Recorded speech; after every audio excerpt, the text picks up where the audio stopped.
오늘 우리에게 주시는 하나님의 말씀은 누가복음 7장 6절에서 7절 말씀입니다. 예수께서 함께 가실새 이에 그 집이 멀지 아니하여 백부장이 벗들을 보내어 이르되 주여 수고하시지 마옵소서. 내 집에 들어오심을 나는 감당하지 못하겠나이다. 그러므로 내가 주께 나아가기도 감당하지 못할 줄을 알았나이다. 말씀만 하사 내 하인을 낫게 하소서. 아멘. 한번 따라 할까요? 자세가 인생을 바꾼다. 지난 2018년 미국 샌프란시스코 주립대학에서 이런 실험을 했습니다. 학생들 120명을 놓고 15초 동안 수학 문제를 풀게 하는데 두 번의 실험을 합니다. 한 번은 구부정하게 책상에 이렇게 수그리고 나쁜 자세로 문제를 풀게 하고, 또 한 번은 어깨를 바로 펴고 바르게 앉은 자세로 수학 문제를 풀게 했습니다. 그리고 아이들에게 어떤 자세로 수학 문제를 풀었을 때 더 좋냐 그랬더니 실험에 참가한 56%의 학생들이 이렇게 몸을 수그려서 문제를 푸는 것보다는 바르게 어깨를 펴고 앉아서 문제를 풀 때 훨씬 쉬웠다, 이렇게 응답을 했습니다. 물론 채점의 결과도 어깨를 펴고 바르게 앉았을 때가 더 좋게 나왔습니다. 이 실험에서 우리에게 이야기하려고 하는 것은 사실은 자세가 너무 중요하다는 거예요. 연구진은 이건 학습 능력을 올리는데 당연한 결과이다. 왜냐하면 우리가 자세에 따라서 우리 몸의 혈액순환이 달라지면서 두뇌 기능에 영향을 준대요. 이렇게 몸을 구부리고 나쁜 자세로 앉아서 문제를 풀면 혈액순환에 문제가 생기기 때문에 두뇌 기능과 집중력, 악영향을 주게 돼 있고, 그래서 같은 문제라도 쉽게 풀지 못한다. 결국 공부하는 자세만 달라져도 결과가 다르게 나오고, 우리가 흔히 잠자는 자세만 달라져도 수면의 질이 달라진다고 합니다. 자, 조금 더 확대하면 우리가 인생을 살면서 삶을 대하는 자세만 바꿔도 인생이 훨씬 더 많은 변화와 행복을 얻을 수 있습니다. 인간관계를 하는데 그 관계에 임하는 자세를 좀 바꾸면 훨씬 더 많은 인맥을 얻을 수 있어요. 자, 여러분, 우리가 신앙은 예수님을 대하는 거 아닙니까? 우리가 신앙생활 하면서 내가 예수님을 어떤 자세로 대하느냐에 따라서 이전의 내 신앙과 지금의 앞으로의 내 신앙은 달라질 수 있다. 예수 믿는 우리는 세상을 어떤 자세로 대해야 하고, 특별히 예수님을 어떤 자세로 대하고 믿어야 될까? 이 질문에 오늘 저는 누가복음 7장에 나오는 두 이야기를 통해서 답을 찾아보기를 원합니다. 오늘 본문의 말씀은 예수님께서 이제 30살 공생의 사역을 바쁘게 감당하시고 있을 때입니다. 이때 예수님은 놀라운 말씀의 부흥과 기도를 통해 능력을 행하시고 병자를 고치는 일들이 많이 일어났을 때 같은 동족인 이스라엘 유대인들은 예수님을 평가절하하기 시작합니다.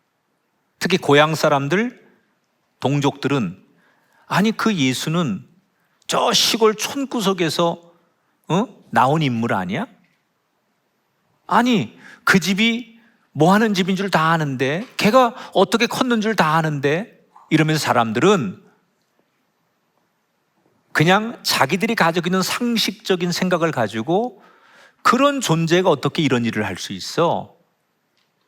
그래서 사실은 예수님이 한창 사역을 할 때 유대인들의 정서적 저항을 받게 돼요. 그러나 예수님은 하나님이 나에게 공적으로 맡기신 일을 감당하는 거니까 그런 비난과 조롱에 아랑곳하지 않고 열심히 공생의 사역을 감당해 가시죠. 그러다가 오늘 본문에 가버나움이라는 도시에 들어가시게 됩니다. 그런데 늘 비난만 하던 같은 동족인 유대인 장로들이 찾아오더니 예수님께 공손하게 부탁을 하는 거예요. 무슨 부탁을 하느냐?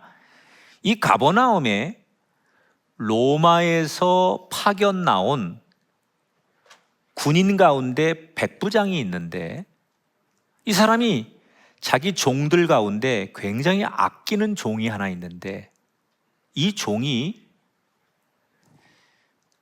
지금 중병으로 인해서 생명이 위급하다는 거예요.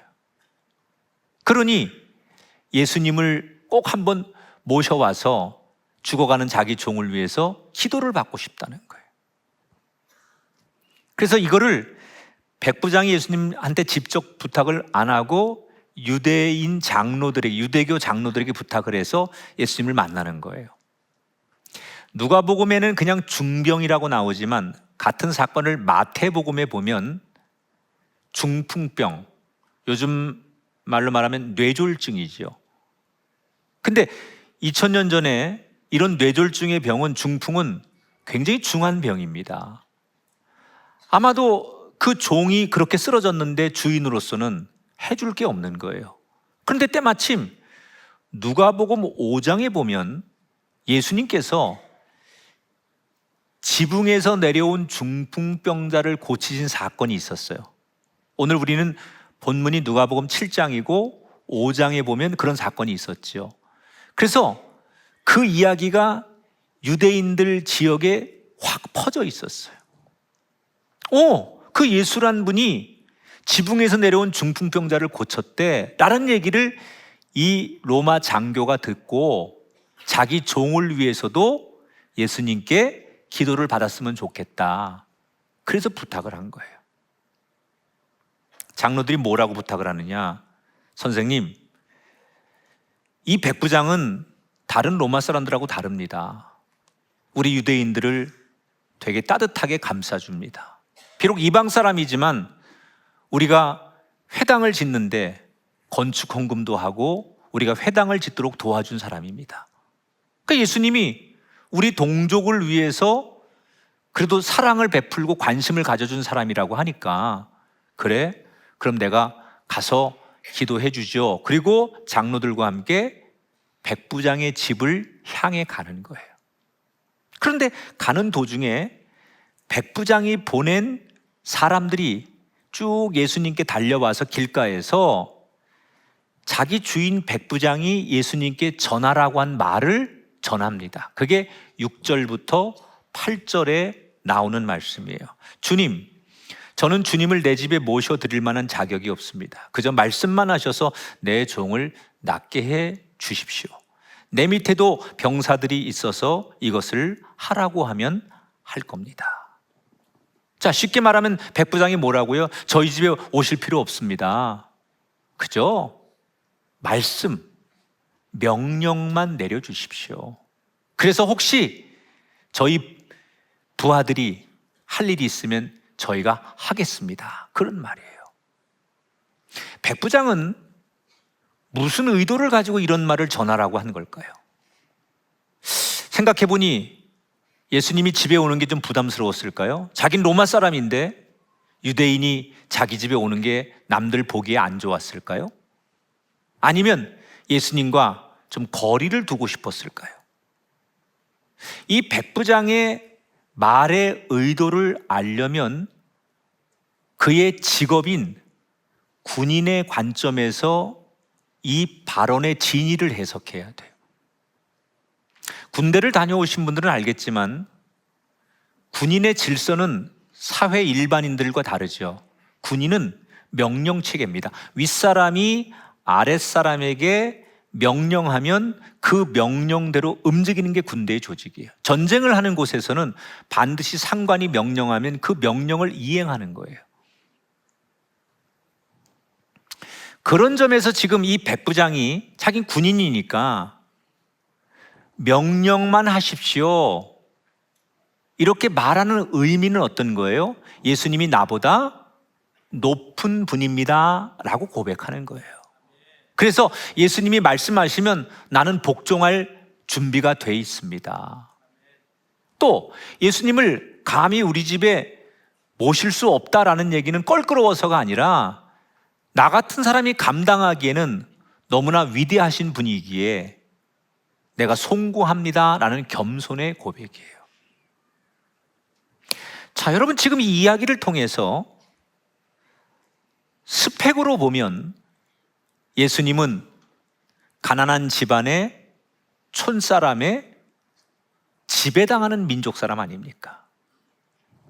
반대로 백부장은 로마 제국에 인정받는 엘리트 핵심 군인이고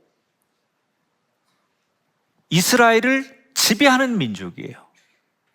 그런데 백부장은 자신이 능히 그런 위치에 있지만 예수님을 향해 겉에 보여지는 조건, 스펙에는 관심 없고 나는 그거 상관없다 그런 말이에요. 남들은 예수님을 하찮은 존재로 또 나를 계급상 높은 사람으로 볼지 모르지만 나는 예수님을 나보다 높은 분, 진짜 내가 존경할 수 있고 능력이 있는 분이라고 나는 인정한다는 그런 뜻이에요. 그러니까 이 발언의 의미를 너무나 정확하게 해석하는 예수님이 짧지만 진심 어린 고백의 이 백부장의 말을 듣고서 감탄을 하시는 거예요. 내가 이스라엘 사람들 중에도 이만한 믿음을 그동안 만나보지 못했다. 그러면서 예수님께서 그 백부장의 말대로 가던 걸음을 멈추고 그 자리에서 선언을 하십니다. 그 종이 병 낫기를 선언하시죠. 그래서 같은 그 시간에 저 집에 있는 병이 고침을 받고 그 종이 병 안에서 일어나는 것으로 오늘 첫 번째 성경 이야기가 끝이 나요. 여러분, 무엇이 다 죽어가던 이 백부장의 종을 다시 살게 합니까?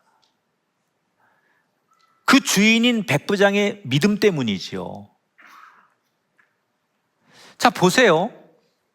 그 믿음은 어떤 믿음이냐면 지금 똑같이 예수님을 같이 보고 있고 예수님이 하신 일을 똑같이 귀로 듣고 있어요.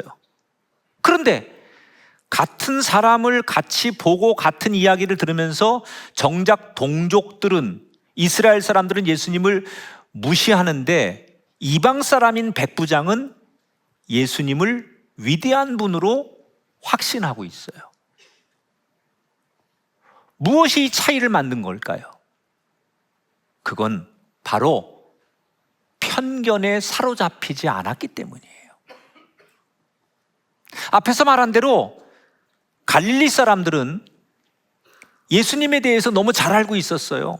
아, 어느 집안 출신이고 아버지가 뭐 하는 사람이고 저 집에 애들이 몇 명이고 저 집의 생활 수준은 어떻고 예수는 어떤 아이인지 이거 조금만 물어보면 다 알아요, 그 당시에는. 근데 반면에 로마에서 파견 나온 백부장은 예수님을 잘 모르는 거예요. 근데 이게 중요한 거예요. 갈릴리 사람들은 우리가 예수님을 너무 잘 알아 라고 하는 그 생각에 편견이 그들을 붙잡은 거예요.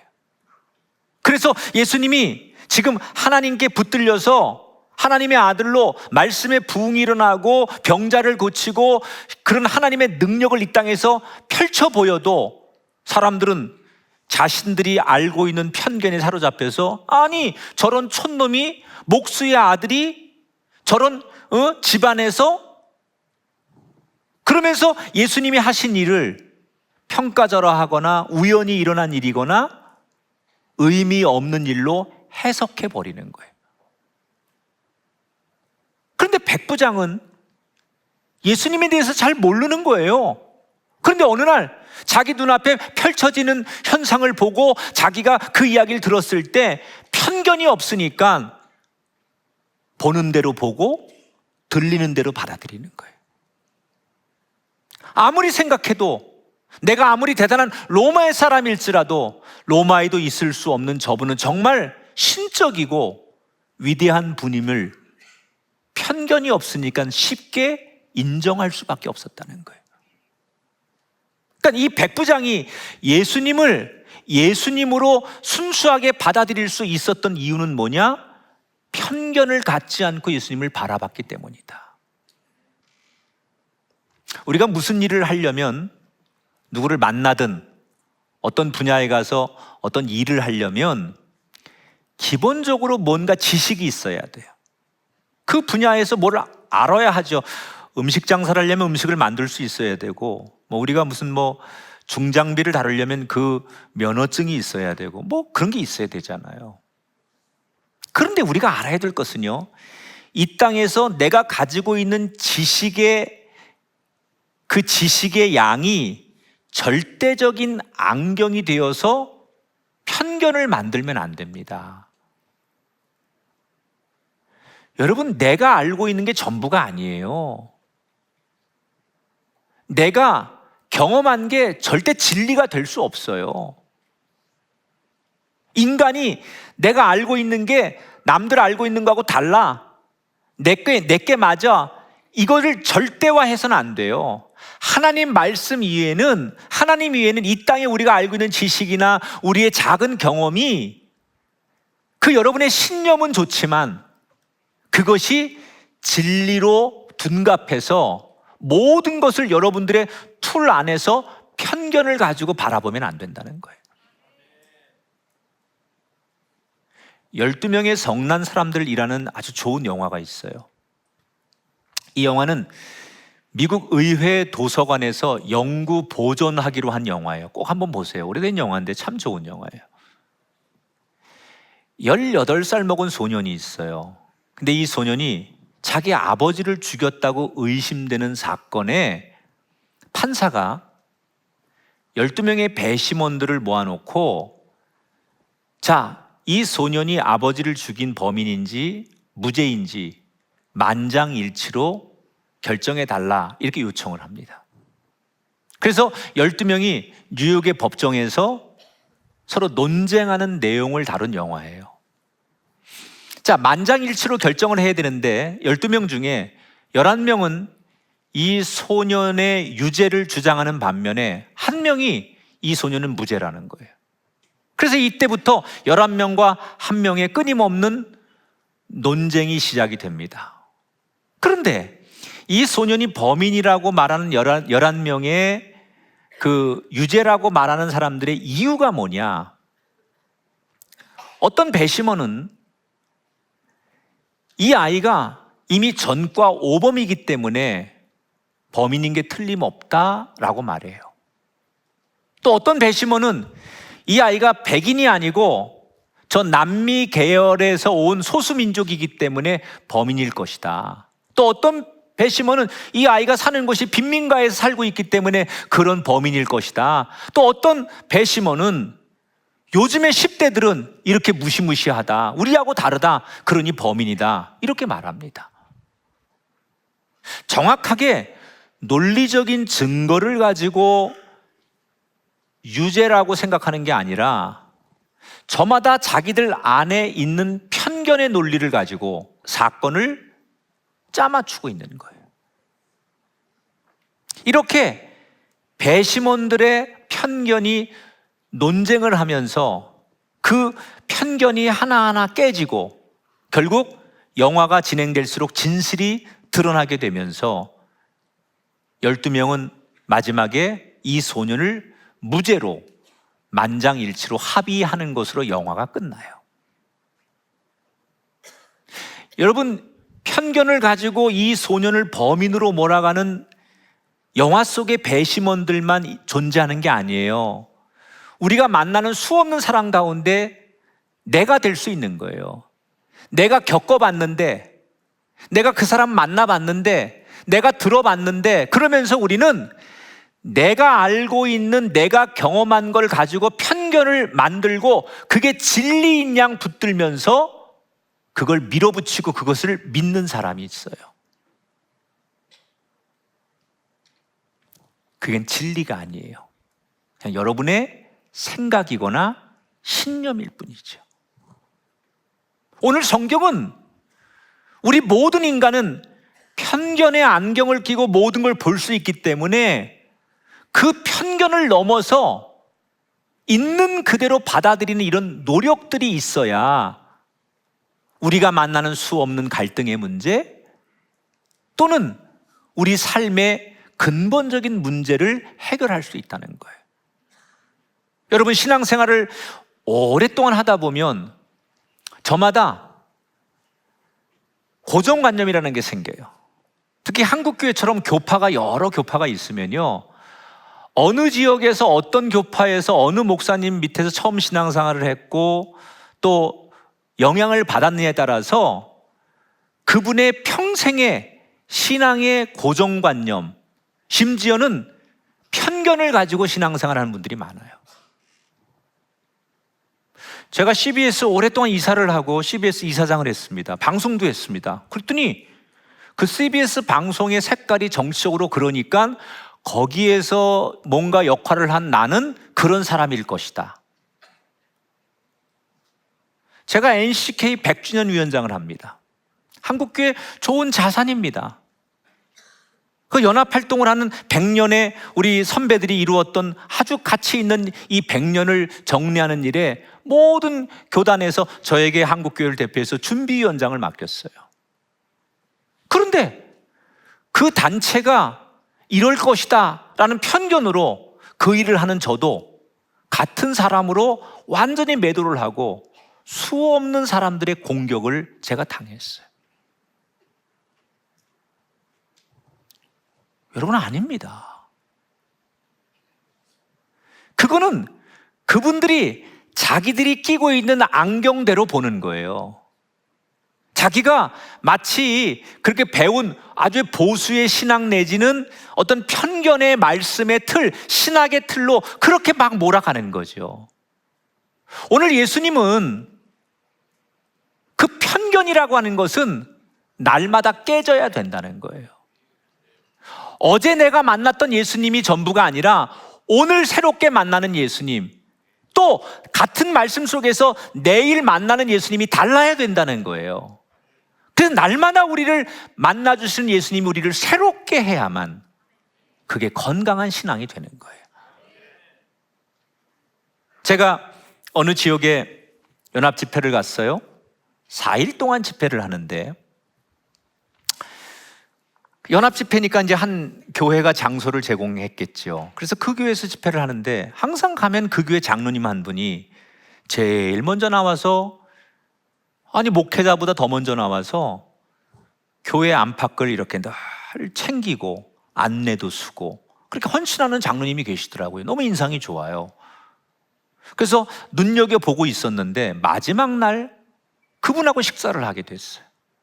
그래서 제가 첫날부터 그분을 유심히 봤기에, 아니 장로님 이렇게 매 예배마다 먼저 나와서 교회를 살피시고 봉사를 하시는데 참 보기에 좋다. 내가 그랬더니 이 장로님이, 강사님 제가 이렇게 신앙생활한 게 몇 년 안 됩니다 그러는 거예요. 그러면서 자기가 살아온 삶의 이야기를 짧게 간증하시는데, 자기는 철저한 유교 집안에서 태어나서 자기 부모님들 가족들한테 어릴 때부터 그 아주 유교의 교육을 엄청나게 강하게 받았대.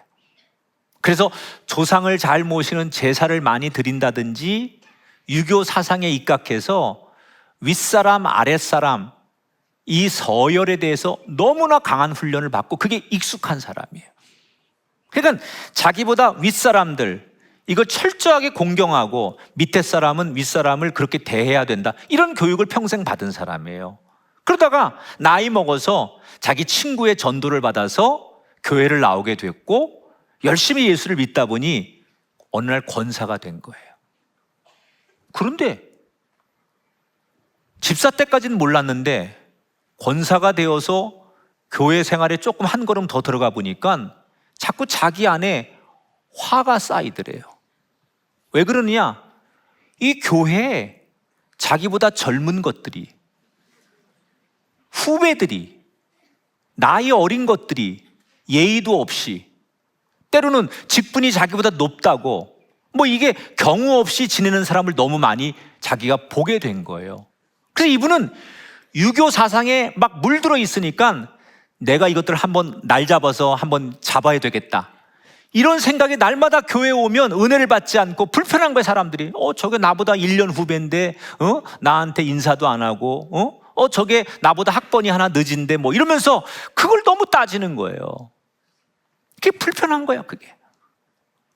그런데 그렇게 불편한 가운데 신앙생활을 하는 어느 날 새벽 기도를 마치고 기도가 안 돼서 성경을 딱 펼쳤는데 자기가 펼친 성경의 내용이 어떤 거냐면 예수님께서 제자들의 발을 씻겨주시는 그 장면을 보게 된 거예요. 자기의 편견적인 생각으로는 아랫사람이 윗사람을 섬기고 아랫사람이 윗사람을 잘 하는 건데 예수님은 선생님이 제자들의 발을 씻긴다? 이게 늘 들었던 얘기지만 그날따라 이 내용이 너무나 자기 가슴에 충격적으로 와닿는 거예요.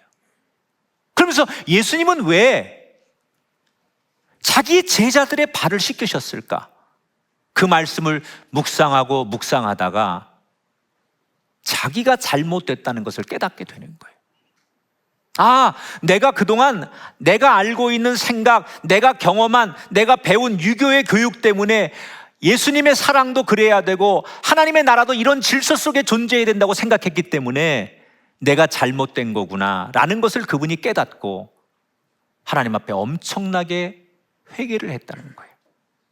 그리고 그 회개함을 지키기 위해서 예배 때마다 어떤 누구보다도 1시간 먼저 교회에 나와서 스스로 이 교회를 내가 먼저 돌볼 일이 없을까? 없으면 화장실이라도 가서 청소를 하고 교회 주변을 돌면서 휴지라도 주우면서 자기가 솔선수범을 하는 거예요. 그리고 이렇게 딱 보고 있다가 갑자기 예배 시간에 안내위원이나 헌금위원이나 기도하는 사람이 펑크가 나면 자기가 군말 없이 그 자리를 메꾸고 자원을 하는 거예요. 그런데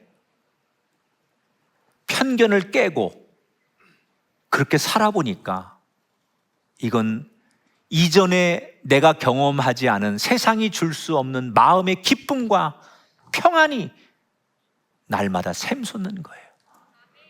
내가 이걸 몰랐구나. 편견을 가지고 그건 네 몫이고 이건 내 몫이고 나는 이 정도만 하면 돼, 이런 눈으로 신앙생활 해오던 자기 자신이 이 편견을 깨니까 정말 자기에게 찾아오는 기쁨과 평안이 말로 표현할 수 없을 정도로 넘치더라는 거예요. 여러분에게 묻고 싶습니다.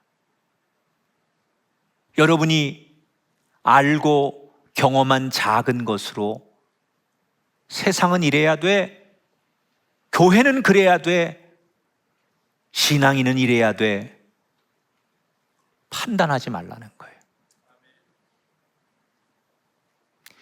우리가 기준은 가지고 있으되 그 예수 그리스도 복음 이외에는 세상에 대해서는 유연하게 바라보셔야 돼요. 그래야 그 예수님의 같은 말씀이 날마다 나에게 새로운 은혜로 공급되는 거예요. 그런 자세를 여러분이 갖기 시작하는 그 순간부터 여러분의 인생의 백부장처럼 여러분의 인생의 기적을 부르는 일이 시작될 줄 믿습니다. 여러분이 그런 가정생활을 하고 그렇게 사업을 하고 여러분이 그렇게 세상 사람과 관계, 인간관계를 맺을 때 여러분의 인생에 드디어 기적이 임하는 거예요. 이 편견이라는 높은 콘크리트 같은 담이 예수님이 우리에게 주시려고 하는 기적 너머에 이 담이 우리를 가로막고 있는 거예요. 누구도 이 편견을 깨지 않으면, 이 콘크리트 같은 벽을 깨지 않으면 예수님이 우리에게 준비해 놓으신 기적의 복을 누릴 수 없는 거예요. 오늘 이 복음을 듣는 여러분에게 편견이 깨지시길 바랍니다. 예수님 이외에는 다 내려놓으세요. 하나님 말씀 이외에는 다 내려놓으세요. 그때 여러분 삶의 백부장의 가정의 기적이, 그 바닥에서 이 일어남의 축복이 여러분의 인생의 시작될 줄 믿습니다. 자, 이렇게 가버나움에서 기적을 행하신 예수님은 다시 얼마 뒤에 제자들 일행들과 함께 이번에는 나사렛에서 남동쪽으로 한 9km 떨어져 있는 나인이라고 하는 도시를 다시 방문하게 됩니다. 그래서 막 이제 그 나인이라고 하는 도시의 성문을 들어가려고 하는데 저쪽에서부터 한 무리들이 예수님이 걸어 들어가는 길 반대에서 오고 있는 거예요. 가만히 보니까 사람들이 관을 메고 있었고 그 관에는 젊은 청년이 죽어서 누워 있고 그 뒤에는 늙은 여인이 통곡을 하고, 그리고 옆에서 많은 사람들이 이 여인을 위로하면서 함께 울고 있는 행렬이었어요. 알고 봤더니 이 여인은 남편이 없이 외아들을 홀로 키우다가 이 아들이 죽으면서 지금 가장 비참한 장례를 치르기 위해 장지로 가고 있는 행렬이었어요. 예수님이 이 사연을 듣고 그들과 딱 맞닥뜨립니다. 그리고 예수님이 딱 그 행렬의 걸음 앞에 가시더니 오늘 본문의 13절, 14절에 예수님이 이렇게 선언을 하시죠. 같이 말씀을 읽어보겠습니다. 시작. 주께서 과부를 보시고 불쌍히 여기사 울지 말라 하시고 가까이 가서 그 관에 손을 대시니 맨자들이 서는지라. 자, 첫 번째, 그 울고 있는 어머니에게, 그 과부에게 위로의 말을 전하죠. 여인이요, 울지 마시오.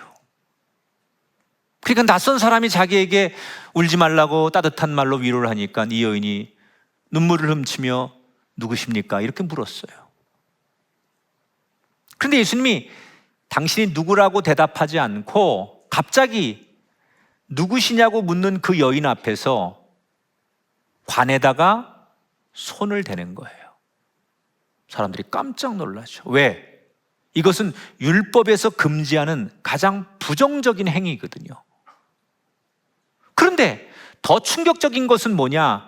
예수님이 관에다가 손을 대는데 사람들이 다 걸음을 멈추더라는 거예요. 누구 하나 예수님을 향해서 왜 관에다가 부정하게 손을 대느냐? 우리가 지금 장례가 1시가 급한데 왜 우리 길을 가로막느냐? 이런 사람이 아무도 없이 마치 예수님이 다음 행동을 어떻게 하실지, 예수님이 무슨 말씀을 하실지 기다리는 사람들처럼 가만히 서서 예수님의 행동과 말을 기다리는 거예요. 그때 예수님께서 정적을 깨고 누워 죽어 있는 청년을 향해서 선포하시죠. 14절에 청년아, 내가 내게 말하노니 일어나라. 예수님께서 외치시는 순간 청년이 마치 잠에서 막 깬 사람처럼 일어나서 어리둥절해서 이게 지금 무슨 상황이냐, 왜 내가 여기 있고 왜 울고 있느냐고 의아해하면서 그 모습을 지켜보던 통곡하던 어머니와 마을 사람들이 기쁨과 환희의 눈물을 흘리며 하나님께 영광을 돌리는 것으로 오늘 두 번째 성경 이야기가 끝이 나요. 자, 이 죽었던 청년이 살아나는 그 시작의 과정은 무엇입니까? 언제 어느 타이밍에 이 죽었던 청년이 살아납니까? 그의 죽은 시체가 길을 가다가 예수님을 만난 거예요. 여러분, 어느 인생도요, 다시 그 인생이 재기하고 그 가정이 일어나고 그 병든 육신이 회복하고 우리의 침체된 삶이 일어나길 원한다면 누구든 예수님 만나야 합니다. 어느 길을 가든 어느 자리에 있든 간에 그가 예수 만날 때 죽은 자가 일어나고 넘어진 자가 회복되고 망한 자가 다시 일어나는 기적이 일어날 줄 믿습니다. 우리에게 예수님 만나는 것만큼 중요한 게 없어요. 어떤 일이 있어도 예수님 만나야 합니다. 사람 만난다고 되는 게 아니에요. 권력자를 만난다고 되는 게 아니에요. 예수를 만나야만 죽은 자도 살아나고 병든 자가 일어나고 아픈 자가 회복되고 망한 자가, 어려운 자가 일어날 줄 믿습니다. 그런데 여기에서 사실 더 중요한 한 가지의 진리가 있습니다. 그게 뭐냐? 예수님이 관에 손을 대셨잖아요. 그때 그 어머니를 비롯한 지금 장례 행렬에 참여한 사람들이 예수님이 관에 손을 대는 순간 가만히 있었다는 거예요. 이스라엘은 장례를 반드시 24시간 안에 끝내야 됩니다. 날씨 때문에. 그러니까 지금 장례 행렬이 한시가 급한 거예요. 게다가 율법에 이렇게 관에 손을 대는 것은 금지하는 일이에요. 그러니까 지금 모든 상황과 상식이 그러면 안 된다고 가리키고 있는데 그 장례 행렬에 있던 사람들은 뭘 해요? 가던 걸음을 멈추고 예수님이 하자는 대로 기꺼이 주도권을 예수님께 드렸다는 거예요. 이 말은 다시 말하면 자기들의 가던 속도를 늦추고 예수님께 주도권을 드렸을 때 기적이 일어났다는 거예요. 우리가 영적으로 예수님을 대하는 바꿔야 되는 자세가 바로 여기에 있는 거예요. 우리 모두는 저마다 가고 싶은 곳을 정합니다. 우리의 꿈이 있고 목표가 있고 우리의 자녀가 이렇게 살기를 원하고 또 내 노후가 이렇게 되길 바라고 내가 하고 싶은 일이 이런 거고 저마다 자기의 목적지가 있습니다. 그런데 사람들은 다 자기 길을 가고 있지만 우리 모두는 뜻밖의 일들을 만나지요. 어떤 사람은 길이 막히고 어떤 사람은 갑자기 한 발짝도 전진할 수 없이 사방이 우겨싸움을 당하기도 하고 어떤 사람은 가다가 몸에 질병이 생겨서 쓰러진 사람도 있을 것이고 어떤 사람은 가정이 깨지기도 하고 어떤 사람은 자녀들이 문제를 일으켜서 이도 저도 아닌 인생의 암초를 만날 때가 있어요. 그때 사람은 힘들면 원망하게 돼 있고 어려우면 내 뜻대로 안 되면 좌절하고 분노할 수 있는 게 인간의 감정이에요. 그런데 믿음의 사람은 이때 자세를 다르게 해야 된다는 거예요. 혹시 우리가 내가 가고자 하는 인생길에 길이 막히고 어려움이 생겼을 때 그때는 다른 사람처럼 우리가 불평이나 하고 원망하는 것으로 그 자리에 서는 것이 목적이 아니라 멈출 수밖에 없다면 원망 대신 하나님의 이름을 부르고 뜻을 구해야 돼요. 그동안 너무 바빠서 내 인생의 속도로 달려가던 내 삶을 예수님의 속도에 맞추려고 내가 질풍노도처럼 성공을 위해서, 권력을 위해서, 인기를 위해서, 돈을 위해서, 명예를 위해서 그렇게 막 남들과의 비교해서 내가 이기기 위해서, 경쟁에서 살아남기 위해서 그렇게 열심히 달려가던 내 삶의 속도를 늦추고 예수님이 원하시는 대로 내 삶의 주도권을 예수님께 넘겨드릴 때가 바로 그때라는 거예요. 요즘이야 버스 전용 차선제라는 게 생겨서 귀성길들이 좀 편안해졌지만 옛날에는 버스 전용 차선제가 없을 때요 고향길 가는 게 엄청 밀렸습니다. 추석 때, 구정 때. 근데 가끔 이런 기사들이 있어요. 버스를 탔는데 고속도로 너무 막 여기 트래픽이 심한 거예요. 근데 어떤 기사가 갑자기 차를 국도로 나가, 고속도로에서. 그리고 심지어 마을길로, 논뚝길로 차를 막 몰고 갑니다. 그럼 이때 대부분의 승객들은 기사가 가는 대로 내버려 둡니다. 그런데 가끔 짜증내는 승객이 있어요. 지금 뭐 하는 거냐고. 아니 그냥 고속도로로 가지, 밀려도 왜 이렇게 돌아가냐고. 이게 돌아가면 어떻게 되는 거냐고. 그리고 막 기사에게 항의한 사람도 있습니다. 근데 나중에 보면 그 기사는 그 막히는 구간을 기가 막히게 피해서 이렇게 우회해서 시간을 단축하는 걸 보게 돼요. 몇 번 저는 그걸 경험했어요. 우리도 가끔은 내가 가고 싶은 인생길이 있고 내가 지금 막 가는 길이 있는데 내 길이 방향이 바뀌거나 막히면 예수님께 이러쿵저러쿵 왜 나를 이렇게 이끌고 가십니까? 이렇게 훈수들 때가 있습니다. 여러분, 그때 우리 삶의 자세가 어때야 되느냐? 예수님께 훈수두면 안 돼요. 나보다 나를 더 잘 아시는 예수님께 내 삶을 너무 잘 이끌어 주실 분이기 때문에 믿고 따라가야 돼요. 예수님이 핸들을 맡으시고 운행하시는 대로 우리는 그게 가정이 됐든 여러분의 사업이 됐든 여러분의 자녀의 인생이 됐든 내 운명이 됐든 따라가면 되는 거예요. 그러면 당장은 몰라도 나중에 지나고 보면 그 이끄시는 대로 따라감이 내 삶의 형통이고 기적이라는 것을 알게 될 줄 믿습니다. 혹시 지금 여러분의 인생이 바라던 목표를 향해 달려가고 있다가 길이 막히시고 난관을 만나셨고 실패를 경험하고 계신다면 지금이야말로 삶의 속도를 늦추실 때입니다. 오늘 한국교회 성도들의 대부분의 문제는 예수님보다 내 삶의 속도가 더 빠르다는 거예요.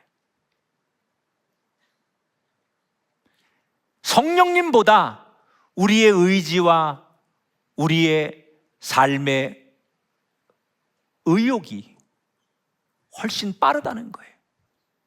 그래서 때때로 예수님은 의도적으로 우리 삶에, 우리 가정에, 내 인생에 브레이크를 거셔서 삶의 속도를 늦추기를 원하시는 거예요. 지금은 달릴 때가 아니라, 지금은 속도를 더 낼 때가 아니라 멈춰서서 엎드려서 그분에게 내 삶의 주도권을 온전히 내어드리기를 원하는 때일 수도 있다는 거예요. 바로 그때 우리 인생은 살아나고, 그때 우리 가정은 회복하고, 그때 내 삶의 기적은 다시 시작되는 거예요. 가끔 운동을 할 때 보면요, 여러 스포츠 종목 가운데 이상한 폼을 가진 사람들이 있어요. 근데 그게 자기한테 편한 거예요. 근데 그 사람은 나한테 이 폼이 오래돼서 편한 거라고 해서 그렇게 하면 평생 잘못된 폼으로 운동하는 거예요. 불편해도 바꿔야 돼. 맨날 동네에서 개헤엄만 치던 사람은 평생 그렇게, 이 우아함이 없어. 이게 없어. 이거를 못 배우는 거지, 이거를. 이게 편한데 그 편한 거를 못 버리는 거예요. 그 편한 게 너무 좋은 거예요. 그러니까 맨날 그거에 머무는 거예요. 여러분, 하나님은 우리 인생의 완벽한 코치십니다. 하나님이 아니라고 하면 아닌 거예요. 아니라고 하면 바꿔야 됩니다. 그때 우리는 불편해도 다시 우리의 삶의 자세를 바꿀 때 기적이 일어날 줄 믿습니다. 편견을 깨십시오. 혹시 여러분 삶에 지금 가장 어려운 순간, 내 삶의 인생의 가장 힘든 터널을 지나고 있거나 내 삶이 미끄러지고 있거나 내 삶이 바닥을 헤매고 있다면 그때는 속도를 멈추거나 늦추거나, 그리고 온전히 예수님께서 내 인생의 속도를 주장하시도록 주도권을 넘겨보십시오. 거기에 나인성 과부의 기적이, 그 가정의 은총이 여러분에게도 시작될 줄 믿습니다. 하나님의 말씀은 진리입니다. 성경은 우리를 살리기 위해 주시는 말씀입니다. 이 말씀을 단순히 인간의 언어로 듣지 마시고 오늘 나의 인생에 우리 가정과 내 자녀와 내 앞으로 남은 삶에 하나님이 나를 이끄시기 위해서 주신 음성으로 받아들이시면서 오늘 이 누가복음 7장에 나오는 두 기적이 나에게도 일어나는 시작이 저와 여러분의 인생에 펼쳐지게 되기를 주님의 이름으로 축원합니다.